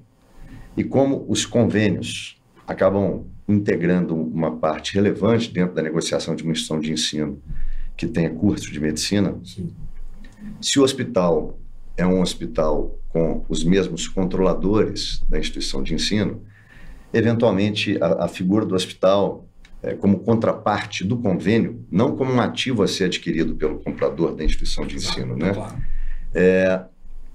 Eu acho que essa flexibilidade quanto à possibilidade de se estabelecer novos termos para aquele convênio, ou termos mais favoráveis, permite que eventualmente se chegue num valor final que permita a negociação ser bem sucedida, né? É verdade que você acaba tirando de um bolso, colocando no outro, mas é mais ou menos assim que a coisa funciona, né? Então, se muitas vezes você está tendo dificuldade com um grande grupo, né, para negociar o preço, muitas vezes uma forma de aliviar a pressão sobre o preço de compra é demonstrar que existirá ali uma contrapartida com uma contratação de um convênio em termos não muito usuais, sim, ou em termos vantajosos, né? Então, acho que esse é o cenário do tabuleiro com os atuais players, né? Mas nada impede que a gente seja surpreendido aí com algum grande grupo de saúde que tenha interesse em adentrar o mercado de educação, e aí, sem dúvida, essa seria a melhor porta de entrada, né? Joia. E tem boatos. Ouvi dizer que a gente tem capital estrangeiro com bastante interesse, apetite, fôlego e foco no ensino superior brasileiro, obviamente. Estou falando aqui com medicina. Você tem alguma dica que você possa trazer para a gente? Tem esse capital aí? Olha, tem. Eu acho que juntamente com os grandes grupos, né? Há algum tempo a gente tem Fundo Soberano promovendo movimentos também de aquisição com foco em cursos de medicina. Eu acho que isso acaba permitindo que, pelo menos por algum tempo a mais, a precificação dos ativos de medicina, né, preservem o valuation que tinham até pouco tempo. Né? Afinal de contas, esse novo player ele tem que ter algum tipo de diferencial, e esse diferencial ele acaba sendo muitas vezes o preço. Sim. Né? Então, paralelamente a isso, eu acho que ativos de menor porte, que não interessam aos grandes grupos, podem vir a interessar a a um novo entrante, em especial um novo entrante com o interesse de promover um movimento de consolidação temático, de nicho, como é o caso, né? E, em especial, se esses ativos de menor porte estiverem, de alguma maneira, aglutinados numa só transação, né? Eu acho que esse é um movimento que, se já não está acontecendo, certamente acontecerá, no sentido de pequenos players se unirem para a formação de um player maior e, dessa forma, se tornarem atrativos, né? De modo a serem atrativos não só a esse eventual investidor, mas também aos grandes grupos, né? Sozinhos não tem muita atratividade para os grandes grupos. Se unem com o objetivo de desinvestimento, parece fazer sentido para os grandes grupos. Naturalmente, já precisa avaliar se existe algum tipo de sinergia geográfica, enfim, o que for, né, dentro da formação desse grupo, mas parece ser um movimento que venha a implicar uma maior liquidez para esses mantenedores de instituições de menor porte. E a gente vê alguns exemplos de situações que estão se desenhando neste rumo, principalmente do lado dos fornecedores, né, de criação de redes e de coletivamente agir como um, mas principalmente nesse caso que são pequenos se juntando. A maioria das pessoas que já tentam ou continuam tentando fazer esse movimento, declara que tem uma dificuldade muito grande em conseguir delimitar poderes entre mantenedores distintos que tendem a acreditar que a sua mantida é mais relevante do que aquela outra mantida numa negociação ainda que não seja formalmente uma fusão, mas de uma aliança, vamos chamar assim de uma forma mais sutil, para um futuro caminhar em conjunto. Como é que você tem avaliado isso? Olha, eu acho que esse é um valioso insight para os pequenos e médios. Houveram situações onde a gente acreditava ali não vai dar negócio, o negócio não vai ter jeito, não vai ter nenhuma fusão, nada. Não vai acontecer nada ali naquela negociação. Muito pelo contrário, a gente acabou sendo surpreendido com uma junção de operações. E quando a gente fala em se reinventar, é justamente isso, deixar um pouco a vaidade de lado, deixar um pouco o ego de lado e falar, olha, o meu gestor tem essas habilidades e competências, o seu tem essa. Vamos trazer alguém de fora para ajudar a gente nessa tomada de decisão e montar um centro de serviço compartilhado, isso reduz muito o custo da estrutura operacional. E aí, mais uma vez, né, isso faz com que os grandes grupos consigam ver os menores. Então, eu acho que esse é um valioso insight para o segmento de educação, para os pequenos e médios. Eu acho que isso já é um movimento de se reinventar para permanecer vivo. Mas acho que as pessoas ainda estão patinando muito. Acho que a gente vai carecer de muitas reflexões sobre isso, e se a gente continuar refletindo na velocidade que estamos, provavelmente vai passar. E não vamos fazer. Mas aí nós temos duas alternativas. Lembrando que o pequeno e médio é aquele cara que tem orgulho de dizer que ele não tem dívida, né? Ele é esse cara. Então, assim, você tem dois caminhos. Ou você vai endividar, ou você vai se unir a um outro para que você sobreviva. Porque você não tem outro caminho. Então, eu acho que essa segunda alternativa de se unir para fazer uma estrutura, conseguir fazer compras em conjunto e fazer todo um rearranjo ali para reduzir os custos operacionais, vai fazer até muito mais sentido. O pessoal não quer pegar dinheiro emprestado, assusta. Conversar com os bancos assusta ainda, né? Eu acho que esse é um valioso insight. E acho que do ponto de vista regulatório, entendendo que isso pode ser uma mão para ajudar essas instituições a permanecerem sustentáveis, vivas e funcionando, cabe ao Ministério da Educação também avaliar que tipo de flexibilidades ele pode dar para a formação de redes, né, sem punir, do ponto de vista regulatório, nenhuma instituição de ensino por isso. Agora, você trouxe um ponto, a gente já precisa encaminhar para os encerramentos, mas você trouxe um ponto já 2 vezes que você falou do gestor da instituição de ensino. O financeiro dificultando ali algumas vezes e agora a junção de talentos. Como é que você vê do ponto de vista dos gestores que estão nas instituições de ensino pequenas e médias, portanto, alvo de aquisições. Como é que você vê o papel dessas pessoas e a sustentabilidade do emprego dessas pessoas na linha do tempo? Olha, os bons, eles vão sobreviver. O que aconteceu nos últimos anos foi que muitos gestores da área de educação, principalmente das empresas familiares, eles se perderam no tempo em função de achar que não precisavam se capacitar de forma alguma. Em contrapartida, tivemos outros gestores que procuraram cursos de gestão, de governança, enfim, entenderam o movimento independente de estarem em situações confortáveis em suas cadeiras, sim, enquanto donos de instituição de ensino. E aí, nos últimos movimentos, a gente percebe claramente o interesse do grande grupo em manter aquele gestor na cadeira que ele está. E colocar isso, inclusive, em contrato, que você fique, porque... lembrando, a negociação ela é feita em cima de um valuation. Aquele planejamento que está ali, ele precisa continuar acontecendo para que aquele valuation se cumpra. Quem que estava tocando? Quem estava tocando, sim, vai continuar tocando?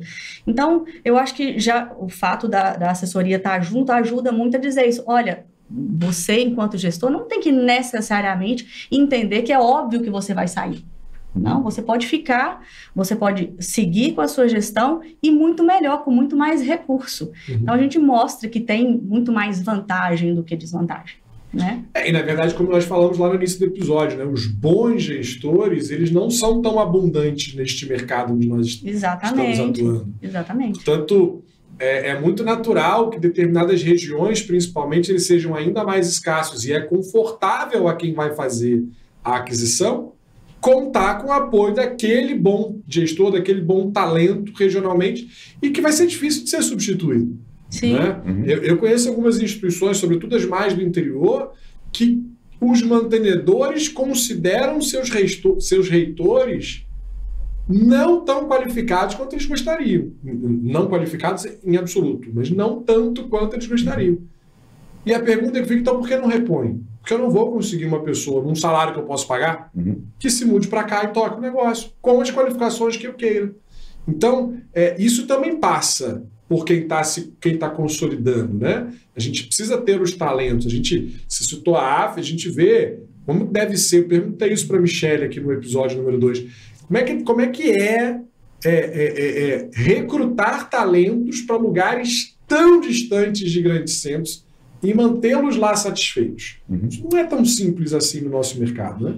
Rodrigo, eu conheço gestores que, inclusive, foram de instituições que foram adquiridas pela AF que estão super bem. Sim. Estão super bem, cresceram na carreira e no início o cara olhava e falava assim, nossa, agora eu não vou ter trabalho mais, enfim, e recebeu uma grande oportunidade naquele processo ali de 6 meses a 1 ano de transição, teve a oportunidade de se mostrar. E está crescendo num grande grupo. E de todos eles, eu tenho o primeiro que eu citei aqui, a primeira aquisição da Croton, na época, eu conheço gestores que estão lá até hoje, que são da primeira aquisição. Né? Ajudaram a construir o império que hoje é a Cogna. Né? Então, assim, talentos podem ser aproveitados. Acho que essa questão precisa ser bem esclarecida aqui, porque às vezes há um pavor na instituição de ensino. Se vender, perdi meu emprego. Bom, não necessariamente. Depende de como é que você se comporta ao longo desse processo de aquisição e depois, principalmente depois que tem sempre um período de transição. Acho que todos os pequenos e médios que assistirem esse podcast, eles já vão ficar muito mais confortáveis, viu? Aproveitando o momento. Eles vão ficar muito mais confortáveis para as conversas com seus clientes, viu? Agora, a pergunta que não cala para a gente encaminhar para o encerramento. Nós temos hoje cerca de 2.300 instituições de ensino cadastradas no sistema EMEC como ativas, ensino superior. Na opinião, primeiro da Fran, depois do Botrel, quantas seremos em 2030? Eu disse anteriormente que eu acredito de verdade, assim, sendo bem honesta, que muitas instituições vão fechar. Não há como isso não acontecer. Então, eu acho que esse número vai diminuir até em função desse movimento do mercado por olhar para instituições que possam se juntar. Enfim, esse número eu acho que ele vai diminuir porque o mercado ele precisa se reinventar. É óbvio que você olha para o número de alunos em sala de aula há 2, 3 anos atrás, é completamente diferente do número de alunos em sala de aula hoje. E aí, não tem almoço grátis, né? A conta chega para todo mundo. Então, eu acho que esse mercado ele vai diminuir, seja fechando, seja se unindo ou encontrando uma nova alternativa. Mas eu acho que esse número vai diminuir. Rodrigo. Eu concordo.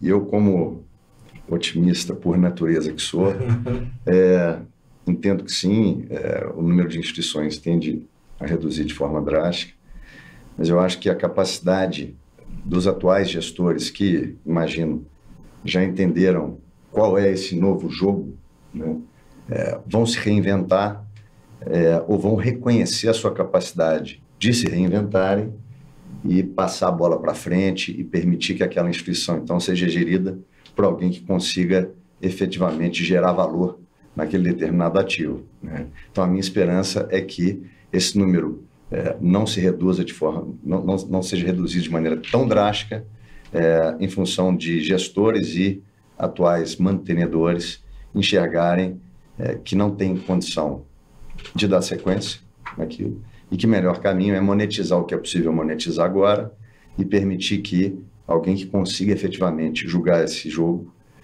passe a julgar o jogo e preserve aquilo que foi construído ao longo de décadas, muitas vezes, né? E qual que é a condição sine qua non se eu quiser abrir uma conversa desse tipo? Como é que precisa estar organizado o meu setor financeiro para que os seus clientes possam me olhar? Vou anotar. Pode começar a falar. Estou anotando aqui. Eu acho que as demonstrações financeiras acabam sendo realmente o ponto de partida de toda e qualquer negociação dessa natureza, né? O investidor ele quer ter segurança de que os números que ele está olhando são os números que de fato existem, né? Ele quer, e note, ele não precisa necessariamente enxergar bons números. Ele tem que enxergar números que sejam fidedignos, né?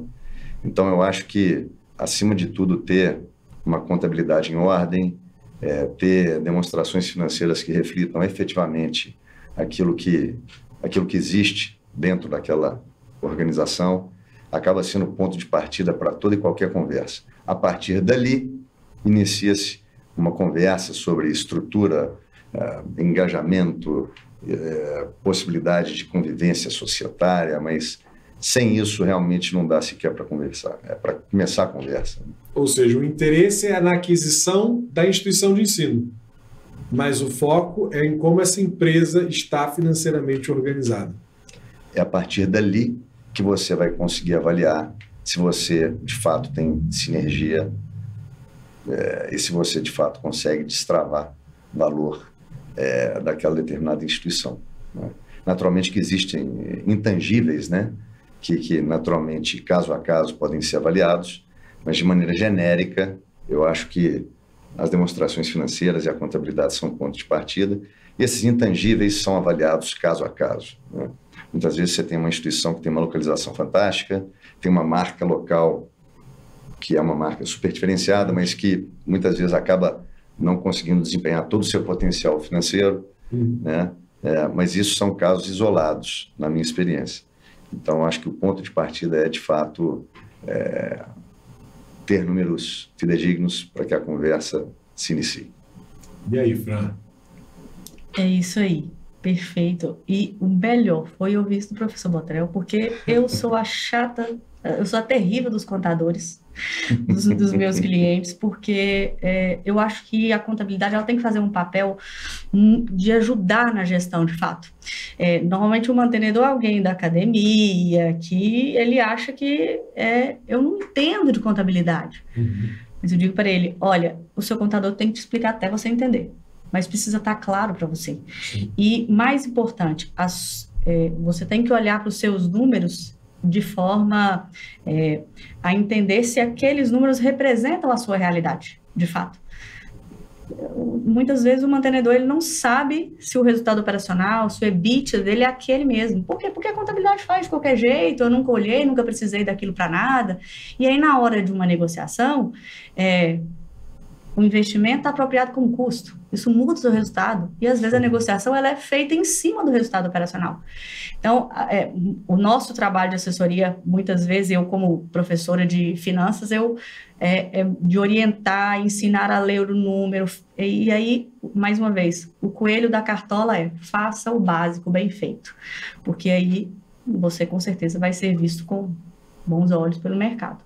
E as oportunidades virão para você que faz o básico bem feito, sem dúvida nenhuma. O papo está riquíssimo. Eu, particularmente, aprendi horrores na tarde de hoje, para a gente tarde. Não sei você que está nos vendo aí, em que momento do dia você vai nos assistir. Mas a gente precisa se encaminhar para os encerramentos, porque senão a produção aqui desliga os microfones. Eu gostaria de agradecer imensamente a sua audiência que está aí. Tenho certeza que as dúvidas, boa parte foram sanadas, outras novas surgiram por instigação aqui dos nossos convidados, o que é muito positivo. E eu aproveito para pedir a você que compartilhe o nosso podcast, que transmita o conhecimento, que indique para os colegas, para que a gente possa trazer informações relevantes cada vez para um número maior de gestores, professores, estudantes, imprensa, investidores, quem quer que seja, apaixonado pela educação superior no Brasil. Antes de encaminhar a palavra aos nossos convidados para os arredondamentos finais e o encerramento, eu gostaria de, mais uma vez, agradecer aquelas instituições que tornam possível estarmos aqui hoje com o Young Podcast. São elas a Somos Young, a Brandil, a Cobrafix, a Abruc e a Fundacred. A todas as 5, muito obrigado. E agora, professora Franciele, trazendo o gancho da sua última fala, para não deixar isolado o professor Botrel.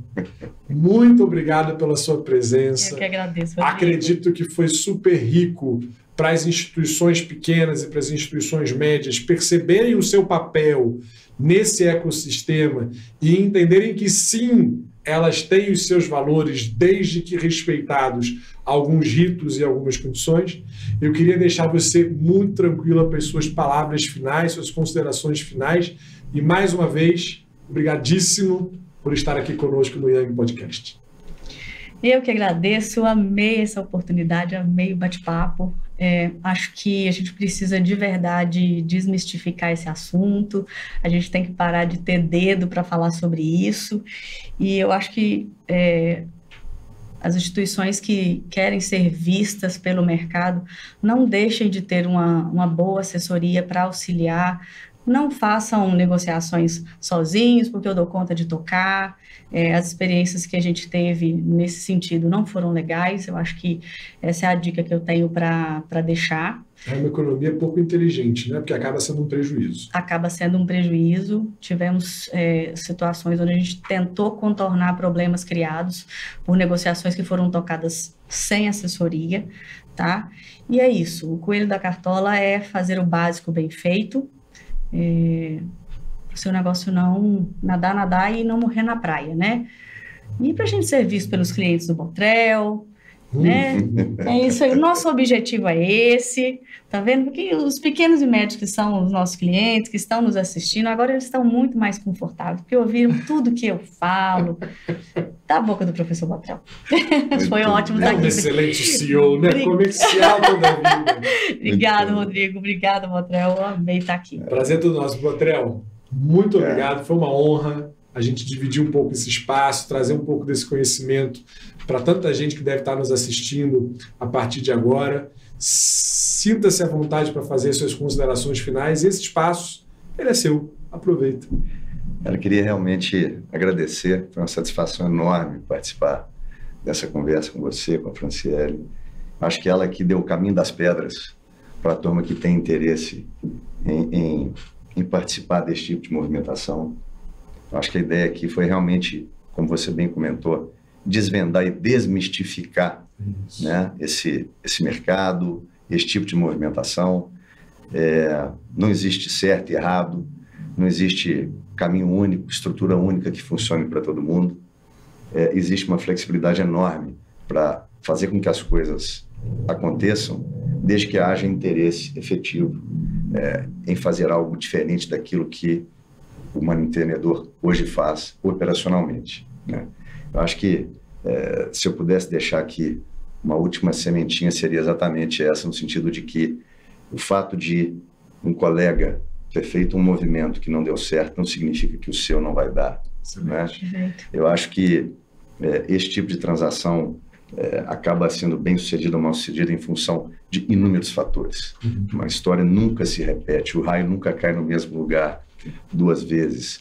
Então, eu acho que aqui realmente os mantenedores entenderem que cada caso é um caso, cada caso deveria ser avaliado de acordo com as suas particularidades, para que todo o valor daquela instituição seja efetivamente não só precificado, mas seja também capturado por quem investe.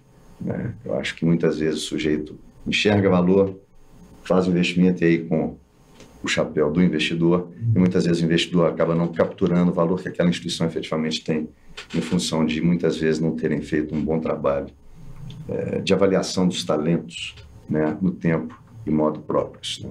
E aí, nesse sentido, eu acho que a comunicação adequada no pós-M&A acaba sendo ali, sem dúvida, a chave para o sucesso de uma transação bem-sucedida com o chapéu do investidor. Né?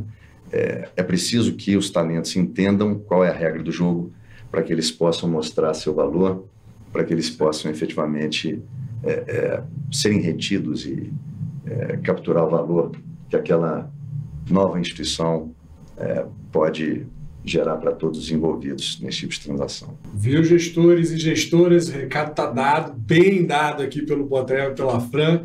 Chegamos ao fim do 8º episódio do Young Podcast, desvendando esse universo de fusões e aquisições no mercado de ensino superior, deixando muito claro que não existem bons e ruins, feios e bonitos, legais e mauzinhos. Existem, na verdade, 2 pessoas, 2 entidades, 2 ou mais empresas que, em comum acordo, encontram uma boa oportunidade de negócios.